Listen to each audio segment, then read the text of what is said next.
So here guys, this is Tarun और मैं एक बुक पढ़ रहा था, time management by doctor Sudhir Dixit, जिसमें उन्होंने टोटल 30 प्रिंसिपल्स बताए हैं टाइम मैनेजमेंट के, जो मुझे काफी अच्छे लगे। अब 30 प्रिंसिपल को एक ही वीडियो में बताना थोड़ा मुश्किल है, सो मैंने उसमें से 5 इंपॉर्टेंट ऐसे पॉइंट्स निकाले हैं जो आपको यूजफुल हो सकती है। सो सबसे पहला प्रिंसिपल है टाइम लॉग बुक बनाना। टाइम लॉग बुक बनाने का मतलब आप ऐसे समझिए कि आप लोग, बहुत सारे लोग ऐसे होते हैं जो लोग अपना एक एक्सपेंडिचर का बुक बनाते हैं, मतलब आपने कहाँ कहाँ कितने रुपए खर्चा किए उसका एक टोटल डिटेल लिख के रखते हैं डायरी में। तो उसी तरह आपको एक टाइम लॉग बनाना है। आपको उसमें लिखना है कि आप हर घंटे का आपका हिसाब होना चाहिए कि आपने इतने से इतने बजे क्या किया, इतने से इतने बजे क्या किया, इतने से इतने बजे क्या किया।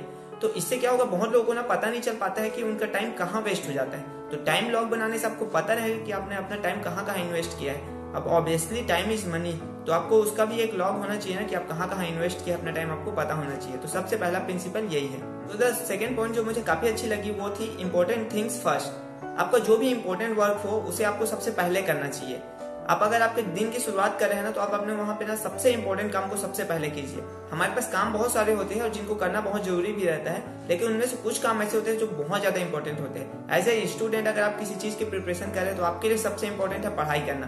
तो सबसे पहले दिन की शुरुआत में 2-3 घंटे, जितने भी घंटे हो, आपको सबसे पहले वो इंपॉर्टेंट काम को करना चाहिए, यानी आपको पढ़ाई करना चाहिए, उसके बाद बाकी काम। क्योंकि अगर दिन की शुरुआत में आप अपने इंपॉर्टेंट काम करे रहेंगे तो आपको दिन भर आपको मोटिवेशन रहेगा और आप बाद में भी अच्छे काम करेंगे। सो द तीसरा पॉइंट जो मुझे काफी अच्छी लगी वो थी work in your prime time. Prime time मतलब आपका सबसे इंपॉर्टेंट टाइम, जहां आप सबसे प्रोडक्टिव वर्क कर सकते हैं। तो आप अपने दिन में आप देखो कि आपका किस टाइम पे प्राइम टाइम है।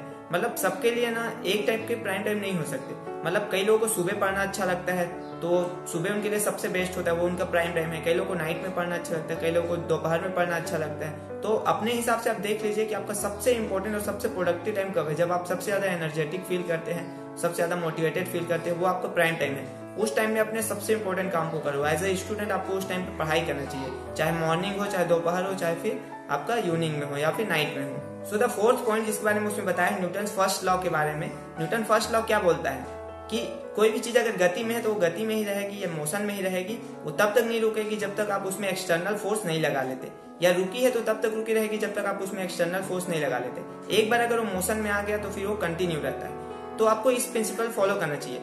मतलब अगर आप सोच रहे हैं ना बैठ के कि मैं पढ़ूंगा मैं पढ़ूंगा मैं पढ़ूंगा, आप दिन भर नहीं पढ़ पाएंगे। लेकिन अगर आपने एक बार उठ गए कि मैं पढ़ने जा रहा हूँ और आपने पढ़ना स्टार्ट कर दिया, फिर आप नहीं रुकेंगे। आप पढ़ना स्टार्ट किए मतलब आप अच्छे से पढ़ते ही रहेंगे।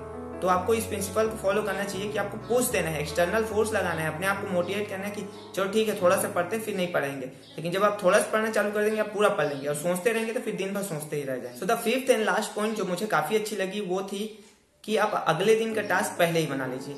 हमारे जो सबकॉन्शियस माइंड होता है ना, जो हमारी परमानेंट मेमोरी होती है, तो हम अगर अपने सबकॉन्शियस माइंड को अगर हम लोग ये बता दिए ना कि कल हमें ये काम करना है, तो अगले दिन वो आपको याद दिलाएगा कि आपको आज ये काम करना है।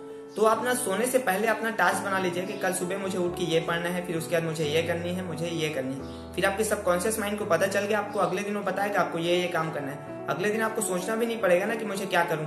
कभी कभी ऐसा होता है ना कि हम लोग सोचने बैठ जाते हैं क्या करूं, फिर हम कुछ करते ही नहीं है। तो बेटर है कि आप पहले से डिसाइड कर लीजिए, 1-2 दिन पहले आप डिसाइड कर लीजिए कि आपको अगले दिन क्या करना है। तो फिर आपका दिमाग उस टाइम पे काम करेगा और आप तुरंत पढ़ना चालू कर देंगे, या जो भी आपका काम रहेगा उसे कंप्लीट कर लेंगे। सो ये 5 पॉइंट्स मुझे काफी अच्छी लगी थी। आप कमेंट्स में बताइए कि आपको इसमें से 5 में से सबसे ज्यादा यूजफुल कौन सी लगी, और ऐसे ही वीडियो देखना चाहते हैं तो आप मुझे बताइए कि किस टाइप के वीडियोस देखना चाहते हैं in the comment section. And thank you so much.